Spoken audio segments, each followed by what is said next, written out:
Olá, tudo bem com você? Tenho certeza que sim. E hoje o quadro é Mostre a Sua Arte, aqui no canal Arthur Tomás Contos, e eu sou a Luciana Soares. Dando continuidade à Confeitaria Colombo, nós temos aí mais uns 10 minutinhos de história com imagens belíssimas, do qual é desnecessário dar spoiler, até porque é a continuação do nosso bom dia para vocês. Esperamos que vocês estejam apreciando e, como eu sempre digo, curtam, comentem, participem, divulguem, para que as pessoas cada vez mais possam saber da nossa história, tanto, como eu já disse, aqui no Rio de Janeiro, como de outros estados, onde eu já vou começar também a desbravar, para que tenhamos aí cada vez mais uma sexta-feira com muita arte. E você, se tem algo para trazer para o nosso quadro, sempre será um prazer. Basta entrar em contato com chagas.ls@gmail.com e falar comigo. Luciana, eu quero participar do quadro Mostre a Sua Arte. E só vem. Sextou, uma boa sexta-feira, um bom final de semana a todos. Olá, uma boa sexta-feira para você e, como você mesmo sabe, hoje no canal Arthur Tomás Contos nós temos o Mostre a Sua Arte. E dando continuidade à Confeitaria Colombo, nós vamos falar sobre essa vista sobre a cidade, só que em preto e branco. Lembrando, que a Confeitaria Colombo é o coração da cidade. É um daqueles lugares que dão orgulho ao carioca. Então hoje, como vocês veem, como no capítulo anterior, vemos as pessoas, o quanto que a importância do nosso olhar, a importância do passear, a importância do saber sobre e versar por todo esse espaço. Nós vemos aí vários transeuntes na confeitaria, ali pelo ano de 1969, e ela está ali no coração da cidade. E tem homens, mulheres, crianças, qualquer um que quer entrar pelas portas centenárias se coloca no centro do salão e mira em um dos 8 espelhos das paredes. E poderá se ver refletido infinitamente, transformando-se em multidão. Na próxima imagem nós vemos o interior da Confeitaria Colombo na ocasião da comemoração dos seus 25 anos em 1919. E ao lado da movimentação de pedestres em frente a Colombo em 1969. É o efeito Colombo. E é assim como uma representação multiplicada do povo de sua cidade que você tem a chance de viajar nesse resumo de uma história que é tão recente. A confeitaria é um espaço de encontro, um lugar de convergência, de comunhão entre os vários rios de Janeiro que nós temos. Os prédios, as ruas, as esquinas, as pessoas, os sonhos e o tempo. A cidade e a confeitaria enlaçadas em uma única história, feitas de uma única matéria. E esse olhar sobre a cidade é um olhar que é um exercício realmente de transformação metonímica. A confeitaria em cidade é indispensável. Olhá-las com atenção, vivê-las cotidianamente e buscar aquilo que as une.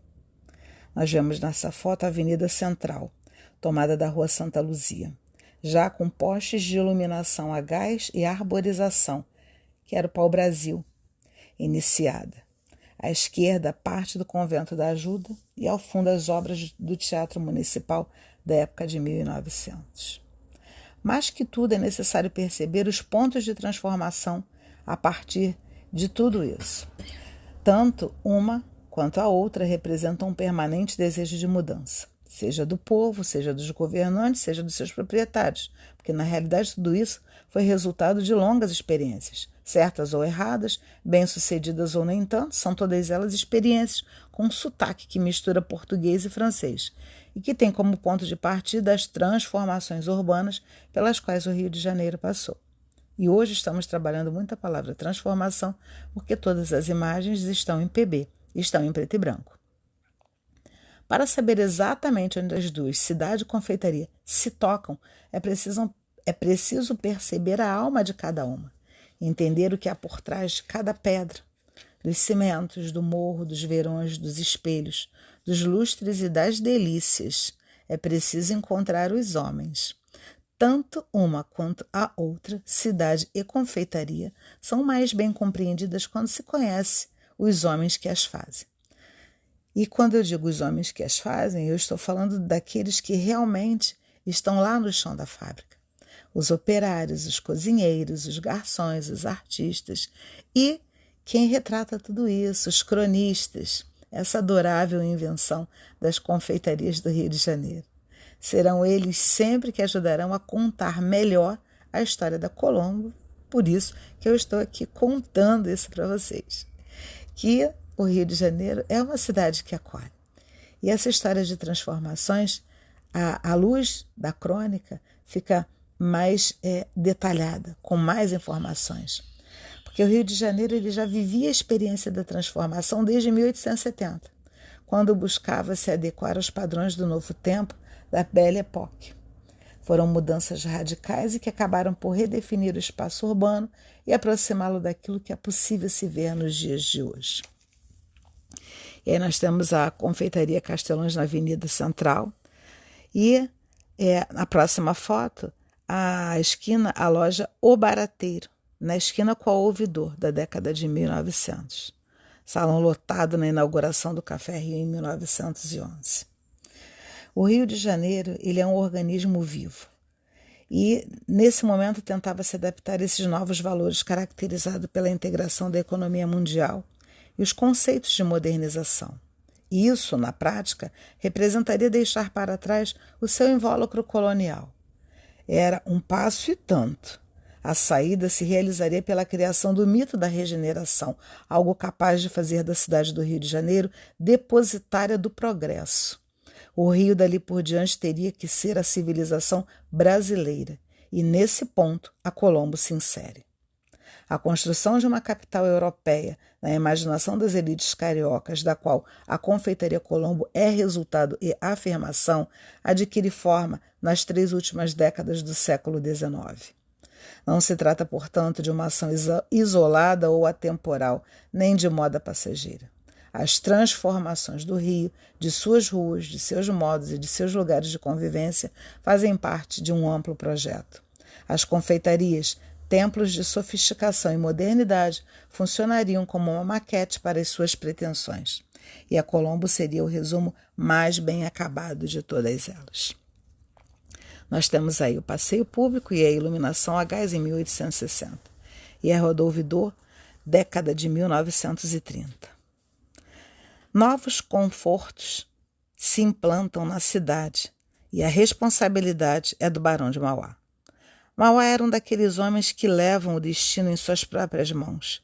Fez o que tinha que ser feito. Abriu indústrias, construiu estaleiros, espalhou trilhos de trem pelo Rio e pelo interior. Muitas vezes deu com burros na água, muitas vezes acertou em cheio. Seu maior projeto de mudança urbana para o Rio era facilmente visível. O gás que passava para abastecer e iluminar a cidade. Ali, com a ajuda dos novos lampiões, seria possível ver com mais clareza as partes da história que o passado tratara de sombrear. Em 1864, os conflitos entre as nações do sul da América Latina explodem em uma guerra. A guerra na vizinhança de casa, não passa em branco. As mortes e os sonhos desfeitos e o tumulto provocado pela Guerra do Paraguai, mesmo com a vitória, causam insegurança. Nós vemos também em uma das fotos o bonde Tijuca, primeira classe, puxado a burro na Companhia de São Cristóvão em 1908. Vamos voltar um pouco. No ano de 1864, como era para marcar as pretensões de dar áreas de civilização à cidade, inaugura-se ali a Confeitaria Pascoal, que mais tarde viria a ser grande concorrente da Colombo. A Pascoal anteciparia o conceito do lugar de todos os encontros e dominaria o cenário carioca por cerca de meio século. Não por acaso, ela é a fornecedora quase oficial da corte imperial. Era também o local preferido de Machado de Assis no centro da cidade. Anos depois, Machado de Assis, fiel aos seus afetos, se insurgiria contra o projeto do alargamento da Rua do Ouvidor em um apelo aos governantes. E a Rua do Ouvidor, gente, é mostra sua arte à parte. que farei posteriormente, porque a Rua do Ouvidor tem uma peça, não quero falar sobre ela agora, mas ela é a rua mais importante, vamos dizer assim, dentro do Rio de Janeiro. E como ele foi contra o projeto da Rua do Ouvidor, desse alargamento, em um apelo aos governantes, ele diz: vós que tendes a cargo o aformoseamento da cidade, alargai outras ruas, todas as ruas, mas deixai a do ouvidor. Assim mesmo, uma viela, um canudo. Só para dizer para vocês, ali havia uma concentração de livrarias, uma concentração de jornais, que eu quero detalhar de forma bem cronológica e que eu tenho certeza que vai trazer um prazer inenarrável saber sobre a Rua do Ouvidor. Então, na confluência da Rua do Ouvidor com a Gonçalves Dias, muitas histórias serão vividas. Ali seria sacramentada a ideia da esquina, tão cara ao povo do Rio de Janeiro. Esquina, uma instituição carioca, o lugar onde se trocam informações e se guardam segredos, o lugar do namoro, da malandragem, do trabalho, dos grandes sonhos. Nas esquinas, por suas características geográficas, é possível ver o que está vindo e olhar o que acaba de passar. É o mirante dos tempos da modernidade.